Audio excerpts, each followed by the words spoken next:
시청자 여러분 안녕하십니까? 1월 21일 미국 주요 뉴스를 전해드리겠습니다.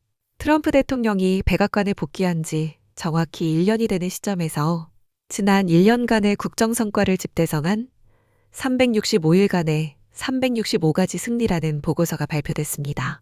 우선 국경 안보 분야에서는 50년 만에 처음으로 순임 인자 수가 마이너스로 돌아섰으며 불법 입국 시도 건수는 1970년대 이후 최저 수준으로 떨어졌습니다. 행정부는 강제 추방과 자진 출국을 포함해 총 260만 명 이상의 불법 체류자를 미국 밖으로 내보내며 국경 통제권을 완전히 회복했다고 설명했습니다. 경제 지표 역시 뚜렷한 우상향 곡선을 그리고 있는데 소비자 물가 상승률은 2.4%대로 안정화되었고 2025년 3분기 GDP 성장률은 4.3%를 기록했습니다. 과감한 규제 철폐와 세금 감면 정책이 시행됨에 따라 43개 주에서 휘발유 가격이 갤런당 3달러 밑으로 내려갔으며 주요 주식시장 지수는 연일 사상 최고치를 갈아치우고 있습니다. 에너지 분야에서는 국가 에너지 비상사태 선포와 시추 제한 해제 조치를 통해 미국 역사상 최대 규모의 원유 및 천연가스 생산량을 달성했습니다. 대외적으로는 이스라엘과 하마스 전쟁의 휴전 프레임워크를 이끌어냈고 나토 회원국들의 방위비 지출을 GDP 대비 5%까지 늘리기로 합의하며 미국의 안보 분담금을 줄였습니다. 미국 내 치안 또한 연방정부의 강력한 단속에 힘입어 살인 범죄율이 역사상 가장 큰 폭으로 감소했고 마약 과다 복용 사망자 수는 전년 대비 21% 줄어든 것으로 나타났습니다. 정부 효율화 작업도 속도를 내면서 불필요한 관료주의와 예산 낭비 요소를 제거해 납세자들에게 약 2,150억 달러에 달하는 재정 절감 효과를 돌려주었습니다. 백악관은 이러한 성과를 바탕으로 에너지 독립을 가속화하기 위해 오는 7월 4일까지 다수의 신규 원자로를 가동한다고 발표했습니다. 다음 뉴스입니다. 현재 미국은 북극에서 밀려온 강력한 냉기가 대륙의 절반을 뒤덮으며 국가적 비상사태를 맞이했습니다. 이번 추위는 북극의 찬 공기를 가둬두는 폴라보텍스가 붕괴되어 남쪽으로 쏟아져 내려오며 발생한 이례적인 기상현상인데요. 설상가상으로 금요일인 23일부터는 대형 겨울 폭풍인 펀이 발달해 텍사스부터 동북부까지 3,200km에 달하는 광범위한 구간을 강타하게 됩니다. 기상청은 이번 폭풍이 올겨울 들어 가장 넓은 지역에 영향을 미치는 위험한 기상이변이 될 것이라며 각별한 주의를 당부했습니다. 특히 남부 텍사스와 루이지애나 지역은 25일까지 전력망 붕괴를 유발할 수 있는 심각한 수준의 얼음 폭풍이 예고된 상태입니다. 반면 워싱턴 DC와 뉴욕을 포함한 동북부 지역은 일요일부터 월요일 사이에 최대 30cm가 넘는 폭설이 집중될 것으로 관측됩니다. 악천후가 겹치면서 이번 주말에만 미 전역에서 4,000편 이상의 항공기 운항이 취소될 것으로 항공당국은 집계했습니다.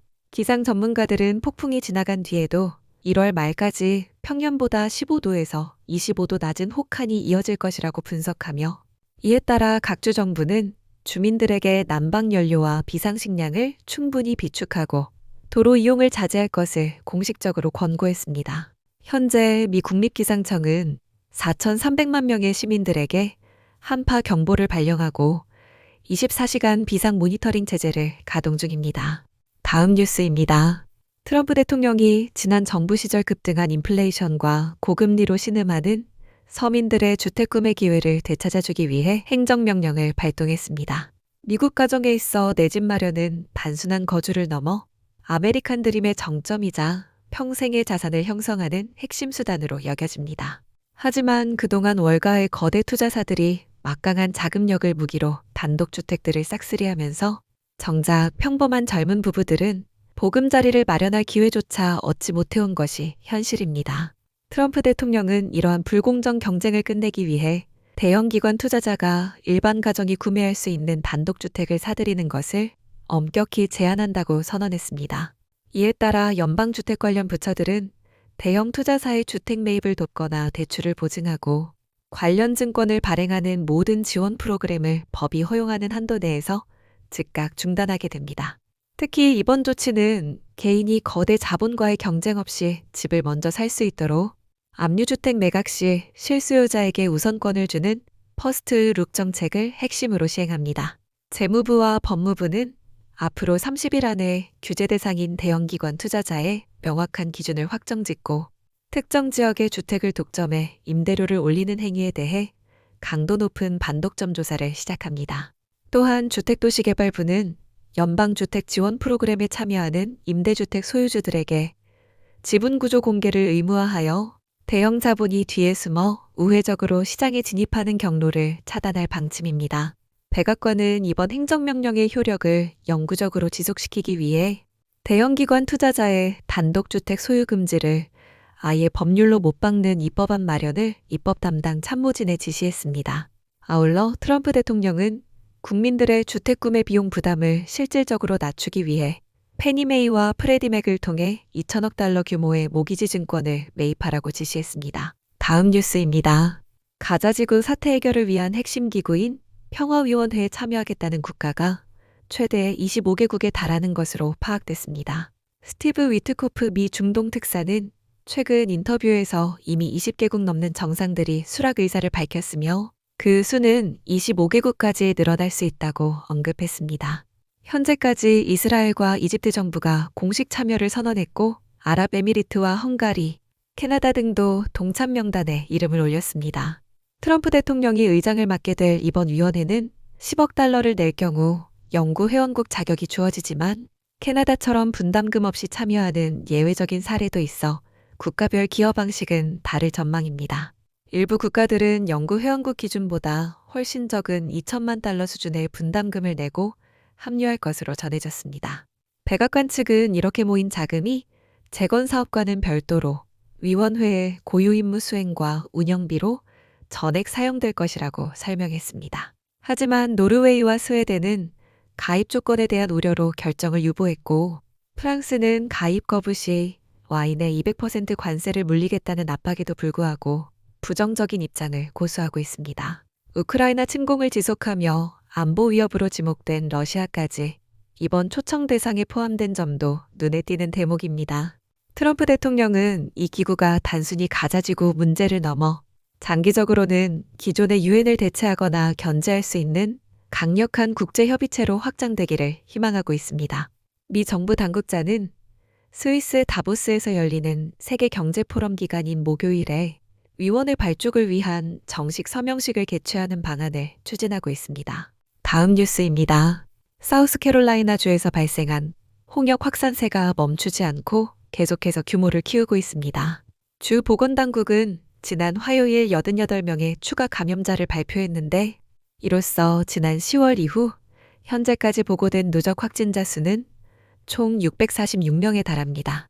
이번 확산은 스파르탄버그 카운티를 중심으로 집중되고 있으며 학교와 대형마트인 퍼블릭스, 그리고 주립박물관 등 다중이용시설이 주요 노출 장소로 지목됐습니다. 미 질병통제예방센터 CDC는 이번 사태가 주로 백신 접종률이 낮은 지역 사회 내에서 발생하고 있다고 진단하며 전파 경로를 추적 중입니다. 문제는 이러한 지역 감염 확산이 계속되면서 미국이 지난 2000년부터 유지해온 홍역 퇴치 국가 지위마저 박탈당할 위기에 처했다는 점입니다. 세계보건기구 WHO는 특정 국가에서 12개월 이상 토착 감염이나 유행이 지속될 경우 퇴치국 지위를 취소하고 있습니다. 실제로 지난해 미국에서는 30년 만에 최다인 2240건 이상의 감염 사례가 발생했으며 이웃한 캐나다 역시 지난해 11월 이미 퇴치국 지위를 상실한 바 있습니다. 올해 들어서도 지난 1월 13일 기준으로 벌써 171명의 홍역 환자가 전국적으로 집계된 상황입니다. 전염병 전문가인 드미트리 다스칼라키스 박사는 낮은 접종률로 인해 미국의 공중보건 시스템이 중환자실에 있는 것과 다름없다며 강한 우려를 표했습니다. 이에 따라 법미보건기구는 오는 4월 회의를 열어 미국의 홍역 퇴치국 지위 유지 여부를 심사할 계획이며 CDC는 이번 주 금요일 최신 확진자 통계를 공개합니다. 마지막 뉴스입니다. 미국 적십자사가 국가혈액 공급량이 위험 수준으로 떨어졌다며 심각한 혈액 부족 비상사태를 공식 선언했습니다. 적십자사 발표에 따르면 지난 12월 한 달 동안에만 미 전역의 혈액 공급량이 35%나 급감한 것으로 나타났습니다. 이는 약 4만 유닛의 혈액이 부족하다는 의미인데 매일 미 전역 환자들에게 필요한 4만 2천 유닛의 수요를 감당하기에는 턱없이 모자란 실정입니다. 혈액의 유통기한은 체열 후 42일에 불과하기 때문에 병원들은 끊임없는 재공급 없이는 버틸 수 없는 구조적인 어려움을 겪고 있습니다. 게다가 혹독한 겨울 날씨로 수백 개의 헌혈 행사가 취소된 데다 독감 시즌까지 겹치면서 기증자들의 발길이 끊긴 것이 사태를 악화시켰습니다. 의료 현장에서는 의사들이 제한된 혈액을 누구에게 먼저 투여해야 할지 결정해야 하는 어려운 선택의 기로에 놓여 있습니다. 미시간 대학병원의 경우 100유닛 이상의 혈액 제제가 필요한 미급 환자를 치료하고 있어 안정적인 공급망 유지가 환자의 생존과 직결된 상황입니다. 이처럼 혈액 재고가 바닥을 드러내면서 당장 수술이 시급한 환자들의 일정이 연기되거나 외상 및 암 환자 치료에 차질이 빚어질 수 있습니다. 적십자사는 사고 피해자나 수술 대기 환자들에게 수혈은 생명줄과 같다며 이전 기증자와 새로운 기증자 모두의 참여를 호소했습니다. 현재 미 전역의 혈액센터와 병원들은 비상운영 체제에 돌입하며 추가적인 헌혈 캠페인을 진행하고 있습니다. 이상으로 오늘의 뉴스를 마칩니다. 시청해주셔서 감사합니다.